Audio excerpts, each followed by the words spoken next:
Hello and welcome to Palace Intrigue. I am your host, Mark Francis.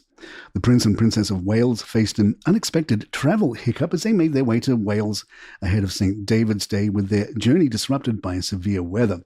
Arriving by train, the couple were delayed by around an hour due to flooding, a result of the recent storms that have battered the region.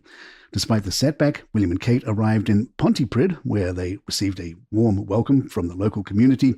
My apologies if I'm saying that town name incorrectly. Their visit saw them engaging with residents affected by the severe flooding caused by Storm Bert and Storm Darragh, which hit within the span of 2 weeks late last year. At the Pontypridd Market, the couple were greeted by cheers before trying their hand at making traditional Welsh cakes under the guidance of Theresa Conner, owner of the long-established Welsh Cake Shop.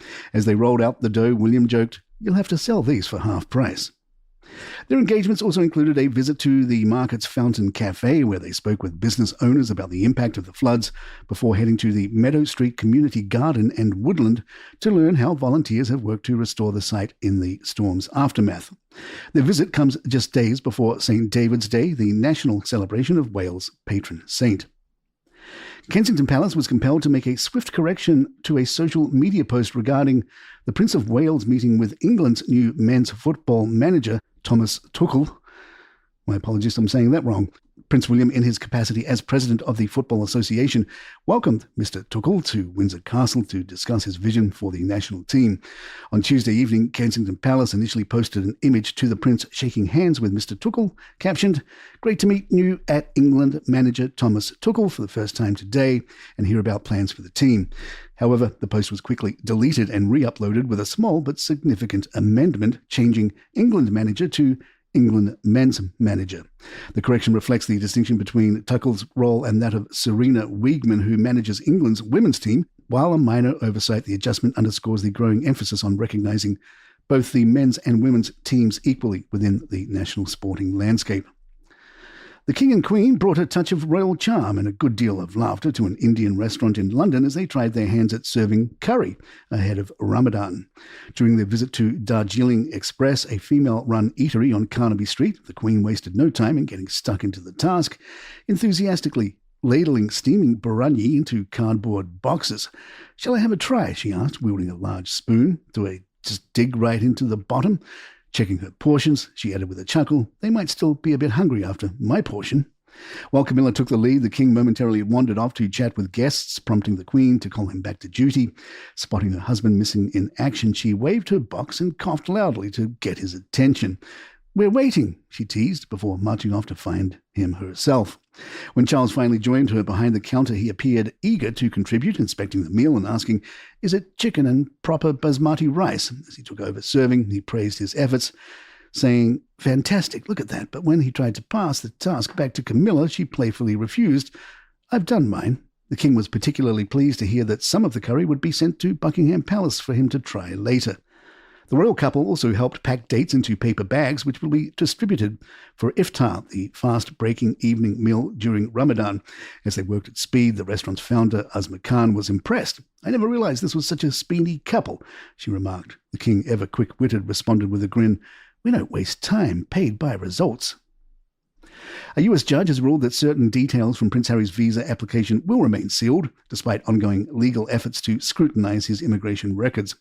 While US authorities have agreed to release information from 3 documents linked to the case, the judge determined that one particular document contains data too sensitive to be made public.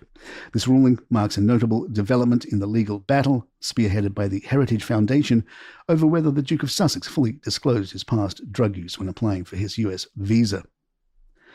Meghan Markle's talent agency, William Morris Endeavour, has denied recent claims that it has severed ties with the Duchess of Sussex, following months of speculation about her status with the firm.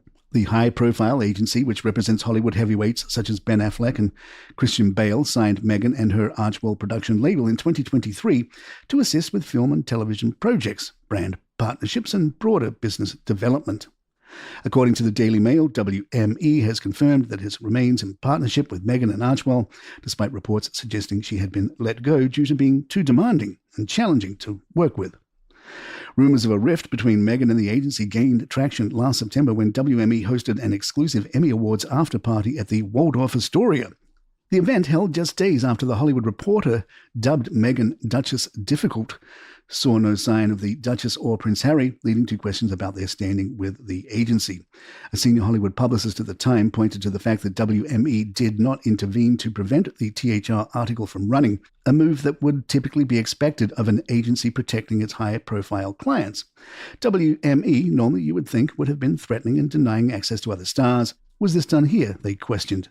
The speculation surrounding Meghan's relationship with WME comes as she prepares to launch her new Netflix project on March 4th. While industry murmurs continue, WME has now made its stance clear. Meghan and Archewell remain firmly on their books. The King has had a fun week, rounding off one day of engagements in Staffordshire with a well-earned pint, stepping behind the bar at Tower Brewery in Burton-upon-Trent with a quip about being exactly where he should be. The King pulled a pint of Gone for a Burton and raised a glass with brewery owner John Mills, sampling a supercharged Spirit of Burton ale boasting an impressive 41% proof. Earlier in the day, the King visited JCB's headquarters to mark the company's 80th anniversary. Touring the backhoe loader assembly line, he observed the construction process before personally lending a hand.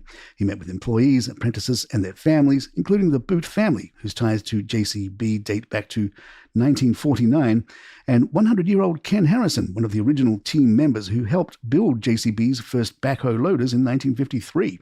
The King humorously inquired whether Harrison had received his 100th birthday message, remarking, "I'm so glad the system works." JCB Chairman Lord Bamford expressed the company's delight at the royal visit, stating, "It is a real honour for us all that the King has visited JCB to help us celebrate 80 years in business. It was also a great pleasure to show the King the progress we are making with hydrogen-powered machines. Today was an occasion that will live long in the memories of everyone who was present." The company, which employs around 7,500 people in the UK, recently received a royal warrant from the King for its manufacturing of agricultural and construction equipment. Following his time at JCB, the King headed to Tower Brewery, a relatively young establishment in Burton-upon-Trent, a town renowned as the capital of brewing.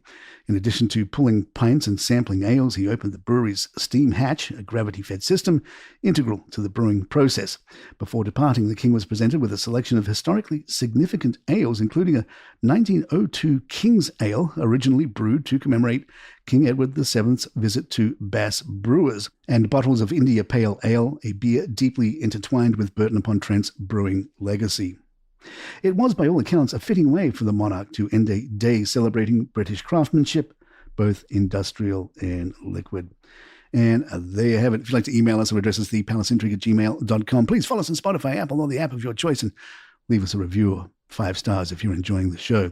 And don't forget, we have a new show out on Calaroga Shark Media called White Smoke, The Path to a New Pope. Very timely and good look at the history of how a pope is elected.